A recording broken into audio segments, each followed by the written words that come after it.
কোরআন মাজিদটা দেন আমার কাছে। একাধিক দিন দেখিয়েছি, আজকে দেখানোর প্রয়োজন নাই।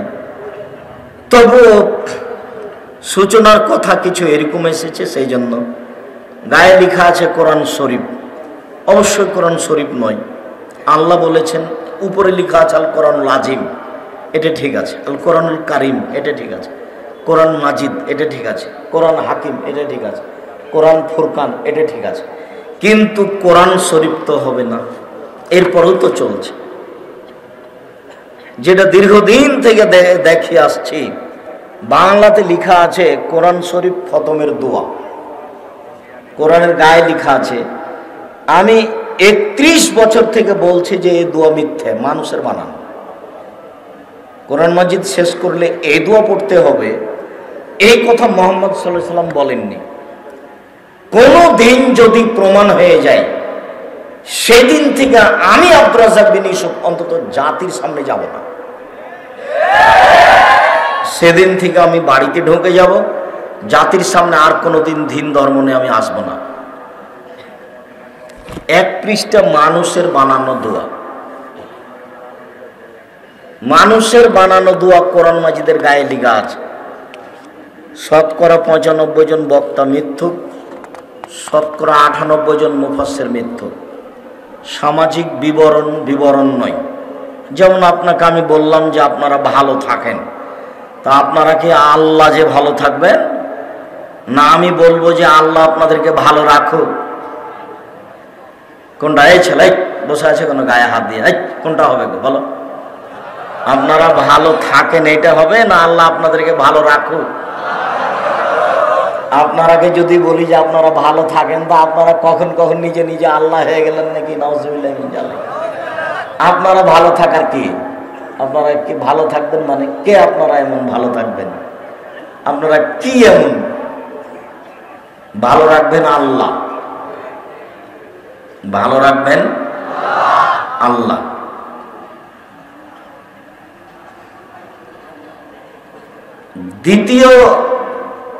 তৃতীয় আজকের জন্য জরুরি কথা, যে রাসূল সাল্লাল্লাহু আলাইহি সাল্লাম আলেমদেরকে খুব কঠোরভাবে বলেছেন। এমনকি বলেছেন যে জাহান্নাম উদ্বোধন হবে মাওলানা সাহেব দ্বারা। কোন পাপী, কোন জেনাকার, কোন সুদখোর, কোন হিন্দু তারা জাহান্নামে আগে যাবে, এই কথা আল্লাহর নবী বলেননি। সর্বপ্রথম যারা জাহান্নামে যাবে তারা মাওলানা মানুষ, এই কথা মুহাম্মদ সাল্লাল্লাহু আলাইহি সাল্লাম বলেছেন। হাদিস বুখারী মুসলিম। তো এ তো দিন প্রচার করে আমাদের সামনে, এই জাহান্নামে যাবে মানে কিছু করার নাই, এভাবে মুহাম্মদ সাল্লাল্লাহু আলাইহি সাল্লাম বলেছেন। এদেশে একটা বই পাওয়া যায়, বক্তা ও শ্রোতার পরিচয়।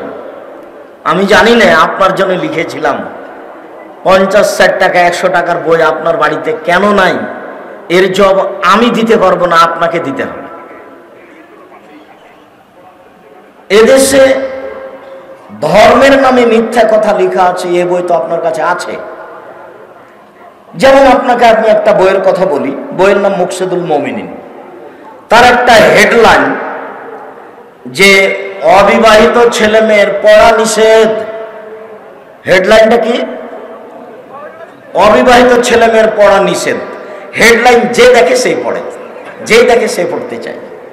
মানে হেডলাইনই ঠিক হয়নি।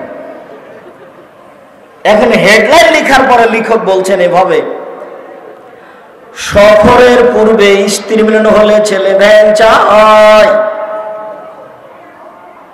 চন্দ্র সূর্য গ্রহণের সময় স্ত্রী মিলন হলে ছেলে টেরা হয়, ভরা পেটে স্ত্রী মিলন হলে ছেলে কানা হয়। আল্লাহর হস্তে, আল্লাহর কসম, আল্লাহর কসম, আল্লাহে আল্লাহর কসম, হেডলাইন শুরু হওয়ার পরে শেষ পর্যন্ত একটা কথা সত্য নয়, সবই মিথ্যে। বইও যেমন, বক্তাও তেমন, লেখকও তেমন। আমার উপরে মন খারাপ করে কোনো লাভ নেই। আমার উপরে মন খারাপ করলেন, কিছু গালি দিলেন, কিছু একটা ঘটালেন, সেটা আপনার জন্য কাঁটা হবে ইহকালে, কাঁটা হবে পরকালে। তখন আপনি ইহকালও ধ্বংস হবেন, পরকালও ধ্বংস হবেন। আল্লাহর কসম, আল্লাহর কসম, আল্লাহর কসম, 31 বছর আমি কোনোদিন অপ্রয়োজনীয় বাক্য বলিনি। 31 বছর আমি কোনোদিন কেসা কাহিনী বলিনি। অতএব আপনি বিরোধিতা করতে গিয়ে কিছু বলে নিবেন, এটা আপনার ধ্বংসের মাধ্যম। বিরোধিতা করার প্রয়োজন নাই, চুপ থাকবেন। ভালো লাগলে শুনবেন, ভালো না লাগলে বলবেন আব্দুর রাজ্জাক সাহেব আসসালামু আলাইকুম। পৃথিবী অনেক বড়, আপনাকে শোনাতে আমি বাধ্য নই। সম্মানিত দিনী ভাই বোন, রাসূল সাল্লাল্লাহু আলাইহি ওয়াসাল্লাম বলেন, কাফাবিল মারে কাদিমান ইহাদ্দিসা বিকুল্লিমা সামিয়া। একজন মিথ্যুক হওয়ার জন্য এতটুকুই যথেষ্ট যে শরীয়তের কোনো কথা তদন্ত না করেই বলে দিবে। আমি যদি একটা কথা বলি, কি কথা আমি বললাম, ফাজাইল আমল বইয়ের প্রথমে লেখা আছে, 1 ওয়াক্ত নামাজ কাজা করলে 80 হোক বা জাহান্নামে থাকতে হবে। এটা আমি বলে দিলাম মানুষ সমাজে। আল্লাহর নবী বলছেন যে তুমি এখন মিথ্যুক। কেন? তুমি আগে দেখো যে এটা ঠিক কি বেঠিক। এদেশে প্রায় 3 লক্ষ জাল জয়ীফ হাদিস আছে, মানুষের বানানো, প্রায় 3 লক্ষ। আমাদের বাড়িতে আছে 10,000। মাগরিবের পরে 2 রাকাত সুন্নাত পড়তে হবে, মাগরিবের পরে 2, এশার পরে 2, ফজরের আগে 2, জোহরের আগে 4, জোহরের পরে 2। বিনিময় প্রত্যেক 12 সমান জান্নাতে একটা ঘর, প্রত্যেক 12 সমান জান্নাতে একটা ঘর, প্রত্যেক 12 সমান জান্নাতে একটা ঘর।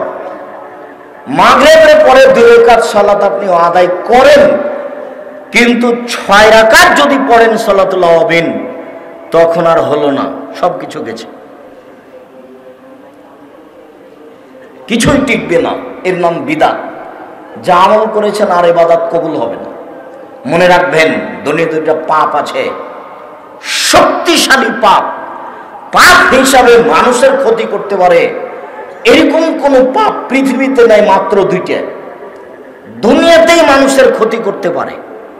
জেনা ক্ষতি করবে পরকালে, চুরি ক্ষতি করবে পরকালে, সুদ ক্ষতি করবে পরকালে, জুলুম অত্যাচার জমি দখল এগুলো সব ক্ষতি করবে পরকালে। কিন্তু দুনিয়াতে 2টা পাপ আছে, এই পাপ 2টা দুনিয়াতেই মানুষের ক্ষতি করবে। তার একটা পাপের নাম শিরক। শিরকের 1 নম্বর ক্ষমতা, 1 নম্বর ক্ষতি, শিরক করলে আল্লাহকে অপমান করা হয়। এটা হলো সবচেয়ে বড় ক্ষতি। শিরক করলে আল্লাহকে অপমান করা হয়। কিভাবে? আমি কথা বলছিলাম, টিকটিকি টিকটিক করে উঠলো, আমি বললাম এই দেখো আমি ঠিক বলেছি। তো আমি ঠিক বলেছি কি না এটা কে জানে? আল্লাহ। তো আমাদের গ্রামের লোকজন বলছে যে আমি ঠিক বলেছি, এটা টিকটিকিও জানে। তো জানার ব্যাপারে আল্লাহর সাথে কাকে করলাম? টিকটিকিকে।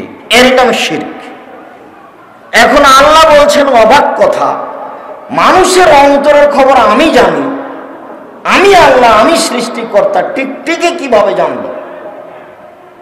এই কথা বলে যে সে আল্লাহকে অপমান করল। আমরা চাঁপাই নবাবগঞ্জের মানুষ, আমাদের মা চাচিরা জামাত জমজ জোড়া কলা খেতে দেয় না। জমজ জোড়া কলা খেলে মা চাচিরা বলে না খাস না খাস না, যমজ সন্তান হবে। তো আসলে যমজ সন্তান দিতে পারে আল্লাহ। তো আমাদের মা চাচিরা বলছেন যে দিতে পারে কলা। এর নাম শিরক, এর নাম আল্লাহকে অপমান করা। দেশ ট্রাভেলস গাড়ি ঢাকা থেকে রাজশাহী আসছে, সন্ধ্যা হতে আলো দিয়ে দিল গাড়িতে, কিছুক্ষণ আলো জ্বললো। তা আমি বললাম এই ছেলে সুপারভাইজার শোনো, এখানে তুমি গাড়িতে এখন আলো দিলা কেন? বলছে আমার মালিক বলেছেন, বস বলেছেন যে সূর্য ডুবার সাথে সাথে বাড়িতে আলো দিতে হয়, গাড়িতে আলো দিতে হয়। এটা হলো হিন্দুদের কাজ। সূর্য ডুবার সাথে সাথে আলো জ্বালতে হবে, এটা কাদের কাজ? এটা হলো হিন্দুদের কাজ। ওইটা মুসলমানের বাড়িতে চলে এসেছে। আর বিবাহের সাথে যত নিয়ম জড়িয়ে আছে তাই সবই হিন্দুদের। স্কুল, কলেজ, বিশ্ববিদ্যালয়, রাস্তাঘাট, সভা সমিতিতে, কোর্ট কাচারিতে যত নিয়ম জড়িয়ে আছে সবই খ্রিস্টানদের, সবই ইহুদিদের। কোর্ট কাচারি, অফিস আদালত, শিক্ষা প্রতিষ্ঠান, আপনার ওই সরকারি ডিপার্টমেন্ট যত আছে প্রত্যেকটা স্তরে ইহুদি খ্রিস্টানদের নীতি জড়িয়ে আছে। সবই শিরক, প্রত্যেকটাই শিরক। শিরক করলে অতীতের নেকি নষ্ট হয়, এটা শিরকের ক্ষমতা। আপনি হজ করে আসলেন, গাড়িটা গোলাপ শাহের মাজারের পাশ দিয়ে যাচ্ছিল ঢাকায়, তা আপনি বললেন আবু থামো, 10টা টাকা আপনি বের করে গোলাপ শাহের মাজারে দিয়ে দিলেন। হজ করা একটা নেকি যদি থাকে তাহলে ইসলাম ধর্ম মিথ্যে।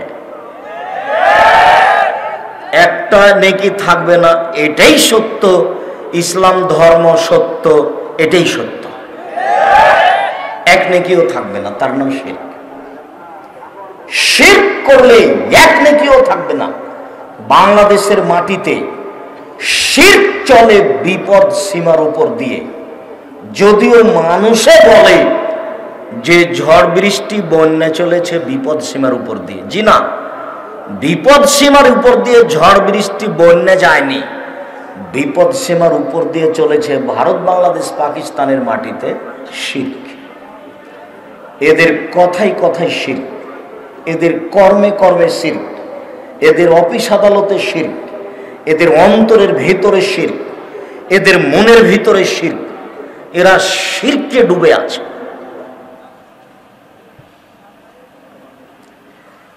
এরা শিষ্টাচার জন্মগতভাবে উল্টা। ভারত, বাংলাদেশ, পাকিস্তানের মাটির ছেলে মেয়ে জন্মগতভাবে উল্টা। 1 মিনিট, ভারত, বাংলাদেশ, পাকিস্তানের জন্মগতভাবে স্বভাবই উল্টা। তার প্রমাণ, একটা দুষ্ট ছেলে জোরে সাইকেল চালিয়ে যাচ্ছে, তো একটা ইটে ধাক্কা লেগে পড়ে গেছে। পড়ে গিয়ে ছাল চামড়া উঠে গেছে। উঠে গালি দিচ্ছে যে অমুকের বাচ্চা অমুক ইট রেখেছে বা কে ইট রেখেছে। সৌদি আরবের একটা ছেলে, দুষ্ট ছেলে, সাইকেলে চড়ে জোরে চলে যাচ্ছে, যেতে যেতে ইটে ধাক্কা খেয়ে উল্টে পড়ে গেছে। উল্টে পড়ে গিয়ে লাফতে উঠে বলছে যে তাওয়াক্কালতু আলাল্লাহ, আমি আল্লাহর উপরে ভরসা রাখি, লা হাওলা ওয়ালা কুওয়াতা ইল্লা বিল্লাহ। বাহ্যিকভাবে আন্তরিকভাবে নড়াচড়া করার কোনো শক্তি নাই, আল্লাহর শক্তি শক্তি। ওই ছেলেটা এ বলছে আর এই ছেলেটা এ বলছে। এই ছেলেটা পড়ে গিয়ে উঠে বলছে অমুকের বাচ্চা অমুক ইট রেখেছে, আর ওই ছেলেটা কি বলছে তাওয়াক্কালতু আলাল্লাহ, আমি আল্লাহর উপরে ভরসা রাখি। লাফ দিয়ে উঠে গিয়ে বলছে আমি আল্লাহর উপরে ভরসা রাখি। দুইটা দুই রকম দেখে। তুমি মনে কষ্ট পাচ্ছ, তুমি হাততালি দিলে কেন? আমার বক্তব্য অনেকদিন বলা আছে। আমার তো ধারণা যে তুমি আমার বক্তব্য অবগতিতা, আমার বক্তব্য তোমার অবগতিতা আছে। সব কর্মই যদি সত্যি বক্তব্য শুনতে এসে থাকো, সত্যই যদি তুমি মুসলমানের ছেলে হিসেবে ধর্ম ভালোবাসো, আমাদের ভালোবাসো, তাহলে আজ থেকে কোনোদিন এই প্যান্টটা টাকনোর নিচে আছে আর এটা আর পরবা না, কেটে পড়িও। দেখো, একটা কথা মনে রেখো, মদ খুব খারাপ জিনিস। কেউ যদি মদ খায় তো 40 দিন আল্লাহকে নিজের দিকে করতে পারবে না। 40 দিন আল্লাহকে নিজের দিকে করতে পারবে না। সুদ খুব খারাপ জিনিস। কোটি কোটি টাকা সুদ খাওয়ার পরে যদি বলে আল্লাহ আমার ভুল হয়েছে, আমাকে মাফ করো, তো আল্লাহ বলবেন ঠিক আছে, সব মাফ করে দিলাম। তাহলে সুদের চেয়ে মদ খারাপ। মদ খেলে 40 দিন আল্লাহকে নিজের দিকে করা যাবে না। মদ খেলে 40 দিন সালাত কবুল হোক, এরপরেও মদ খেয়ে যদি কোনো মানুষ মরে যায় তো আল্লাহ তার দিকে দেখবেন না, এইভাবে থাকবেন, এই কথা আল্লাহ নবী বলেননি। তবে আল্লাহ নবী বলেছেন যারা টাকনোর নিচে পায়জামা প্যান্ট লুঙ্গি পরে তাদের দিকে আল্লাহ দেখবেন না, তাদের ব্যাপারে এভাবে থাকবে। এ কথা আমি বলিনি, এই কথা মুহাম্মদ সাল্লাল্লাহু আলাইহি ওয়াসাল্লাম বলেন। 3 শ্রেণীর মানুষ আছে যাদের সাথে আল্লাহ কথা বলবেন না। 3 শ্রেণীর মানুষ আছে যাদেরকে আল্লাহ পবিত্র করবেন না। 3 শ্রেণীর মানুষ আছে যাদের প্রতি আল্লাহ দয়ার দৃষ্টি দিবেন না। তার 1 শ্রেণীর মানুষ হলো টাকনোর নিচে কাপড় পরিধান করে যারা। 2 মালিকুন কাদ্দাব, মিথ্যুক দায়িত্বশীল, মিথ্যুক হেডমাওলানা, মিথ্যুক হেডমাস্টার, মিথ্যুক প্রিন্সিপাল, মিথ্যুক চেয়ারম্যান, মিথ্যুক মেম্বার, মিথ্যুক এমপি, মিথ্যুক মন্ত্রী, মিথ্যুক মেয়র। করে না, অমাবস্যা রাতে চাঁদ উঠতে পারে, উঠে না। সময়ের ছিদ্রদের লাঙ্গলের ফাল ঢুকতে পারে, ঢোকে না। সময়ের ছিদ্রদের লাঙ্গলের ফাল ঢোকে যেতে পারে, আম গাছে চাঁদ ধরে যেতে পারে, অমাবস্যার রাতে চাঁদ উঠে যেতে পারে, এগুলো ঘটে যেতে পারে। আমি যে কথা বললাম এই কথাতে সন্দেহ আছে বলে কিয়ামত পর্যন্ত চেষ্টা করলে সরিষা ঢোকানো যাবে না। যা বলছি তাই থাকবে, তার নাম বুখারী মুসলিম। 3 শ্রেণীর মানুষের সাথে আল্লাহ কথা বলবেন না। তার 1 শ্রেণীর মানুষ হচ্ছে আয়রন মুস্তাকবির, গরিব গৌরবী। গরিব মানুষ অহংকার করে। আব্দুল রাজ্জাক সাহেব, এটা বুঝলাম না, গরিব গৌরবী এটা কি? এই যে গরিব মানুষ বাজারে গিয়ে রুই মাছ কিনেছে, টাকা কর্জ করে নিয়েছে, বাজারে গিয়ে কর্জ টাকা দিয়ে রুই মাছ কিনে নিয়েছে। দেখেছেন কত বোকামি? কর্জের টাকা দিয়ে বউয়ের জন্য শাড়ি কিনতে হবে 200 টাকা দিয়ে, কিনে নিয়ে এসছে 1500 টাকা দিয়ে। এর নাম হলো গরিব গৌরবী। আপনি জমি জায়গা চাষি মানুষ, ধান ডুবে যাচ্ছে, বৃষ্টিতে ধান নষ্ট হচ্ছে, আপনি কাটার জন্য ডাকছেন, তখনও গরিব মানুষ বলছে 2 দিন কাজ করব না, পরে করব। এ হলো গরিব গৌরবী। ওখানে সাইকেলের উপরে, রিক্সার সিটের উপরে বসে আছে, খুব সকালে সকালে বসে আছে। তা আমি বললাম একটু তাড়াতাড়ি চলো যাই, আমাকে একটু নিয়ে চলো। তো বলছে এখন যাবো না। এ হলো গরিব গৌরবী। এর সাথে আল্লাহ বিচারের মাঠে কথা বলবেন না, এটা সহজ জিনিস নয়। আবার কৃপণ যে সে জান্নাতে যাবে না। কৃপণকে আপনাদের বাজারে গিয়ে সবচেয়ে যেটা বড় মাছ, দামি, সেটা কিনতে হবে যারা শিল্পপতি তাদেরকে। তো শিল্পপতি বাজারে গিয়ে পুঁটির মাছ কিনে নিয়ে এসেছে, সেই গরিব মানুষটা মাছটা নিয়ে এসে সকাল থেকে বসে বসে বসে বসে সন্ধ্যা হয়ে গেল, শেষ পর্যন্ত 5000 টাকার মাছকে 4500 টাকায় বিক্রি করতে হলো। আসলে কিনতে হতো ওই শিল্পপতি যে কিনে নিয়ে গেছে পুঁটির মাছ, তাকে। বুঝাতে পারলাম না কথা মনে হয়? এখন এই শিল্পপতি আর জান্নাতে যাবে না। এ হলো কৃপণ। আর এই মাছটা যদি গরিব মানুষ কিনে নিয়ে যায় তাহলে ওর সাথে আর আল্লাহ কথাই বলবেন না। বুঝাতে পারলাম না কথা মনে হয়?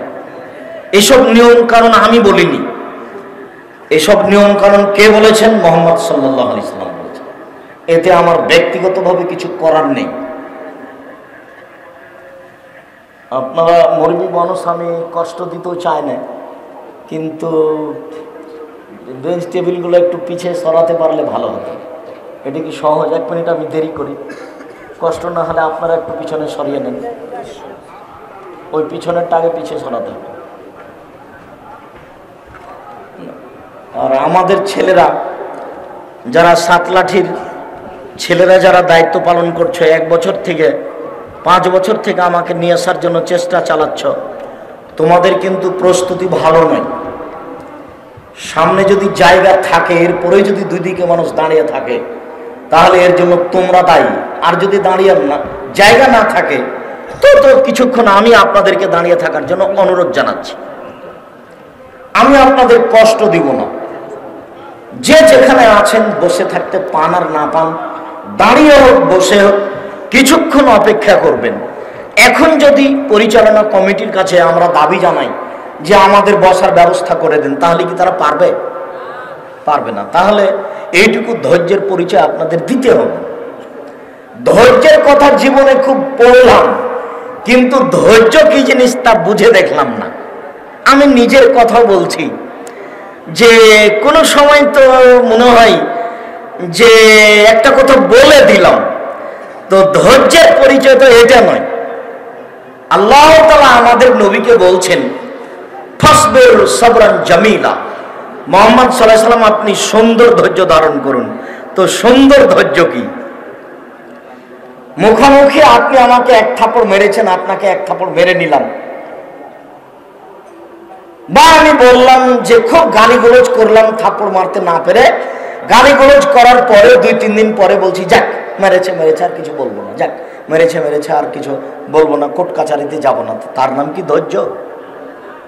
কয়েকদিন গালি দেওয়ার পরে বলছে যে ধৈর্য ধারণ করি। একটা বড় ছেলে মারা গেছে, বাপ মা চিল্লাচিল্লি করলো, ওরে আমার অমুক, ওরে আমার অমুক। 1 সপ্তাহ কান্নাকাটি করার পরে বলছে যাক আল্লাহর মান আল্লাহ নিয়েছে, ধৈর্য ধারণ করি। এর নাম কি ধৈর্য? ধৈর্য কি জিনিস? একটু প্রয়োজন হলো, একজন বললো চলো দোস্ত চা খেয়ে আসি, চলে গেল, এর নাম কি ধৈর্য? একটু সুযোগ পেতে আরেকজনের সাথে গল্প করছে, এর নাম কি ধৈর্য? একটু ধৈর্যের পরিচয় দিতে হবে।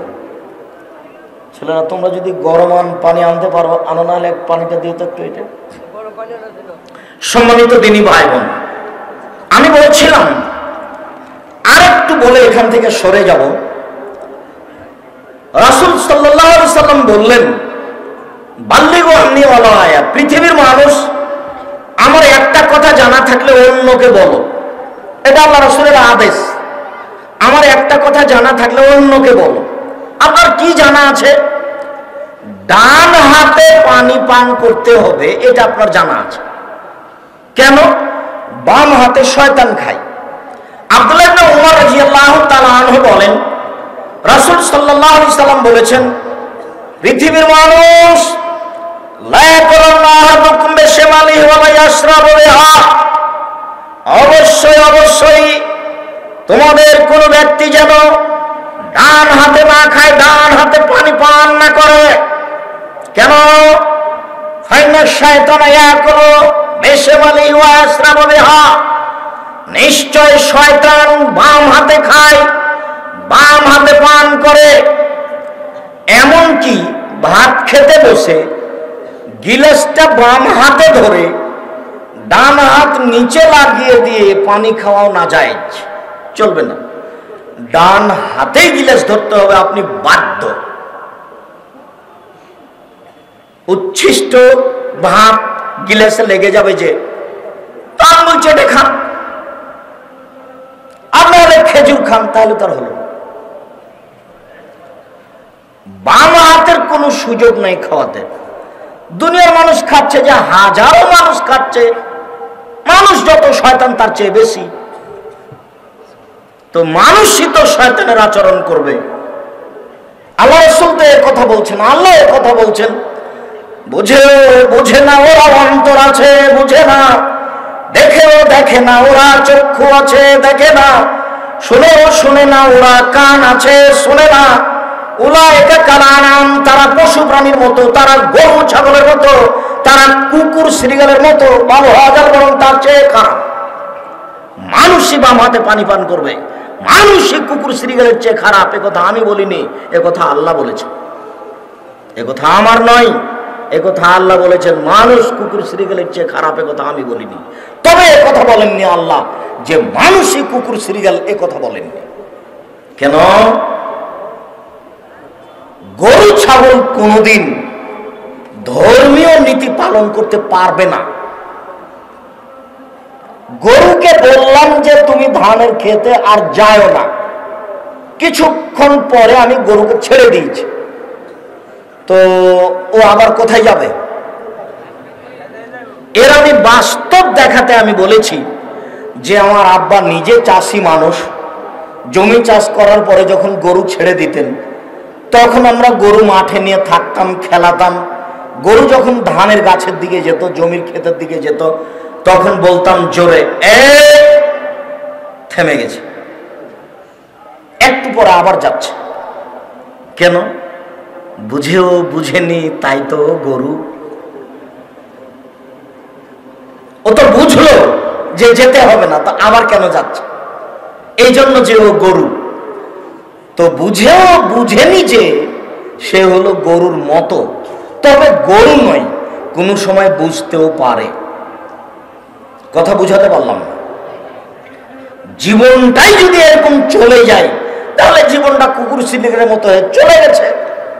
কিসের শিক্ষিত মানুষ বাম হাতে চা খাবে, কিসের ধনী মানুষ বাম হাতে চা খাবে, কিসের ধর্ম দেখায়? ও আলেম ওলামা মানুষ জর্দা খায় আর এমামতি করে আর মিথ্যে কথা বলে, আর গ্রামে জুমার খুতবা দেয়, তার হিসাব থাকে না, নিজেই দোকানে বসে আড্ডা পিটে চা খায়, ল্যাংটা মেয়ে নাচে আর জাতির সামনে বক্তব্য দেয়।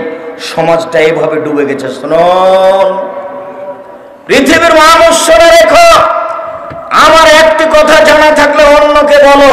দুই, বনী ইসরায়েলের কাহিনী বলো, কোনো দোষ নেই। বনী ইসরায়েলের কাহিনী মানে, এক মিনিট, ইশতারা রাজুলুন মিন রাজুলিন আকারান, আজ থেকে নিয়ে হাজার হাজার বছর আগে একটা লোক একটা লোকের কাছে জমি কিনে নিয়েছিল। ফাওয়াজাদা ফি আকারিহাল জাররা, জমি চাষ করতে গিয়ে সে জমিতে স্বর্ণের পাতিল পেল।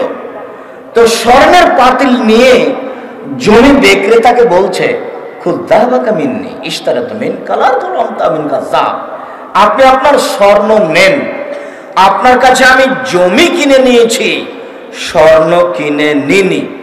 তখন জমি বিক্রেতা বলছে, বেতলা জমা ফিয়া, জি না জি না জি না, আমি জমি বিক্রি করেছি, জমিতে যা কিছু ছিল সবই বিক্রি করেছি, আমি স্বর্ণ নিব না। এর নাম ঈমান, এর নাম ঈমান।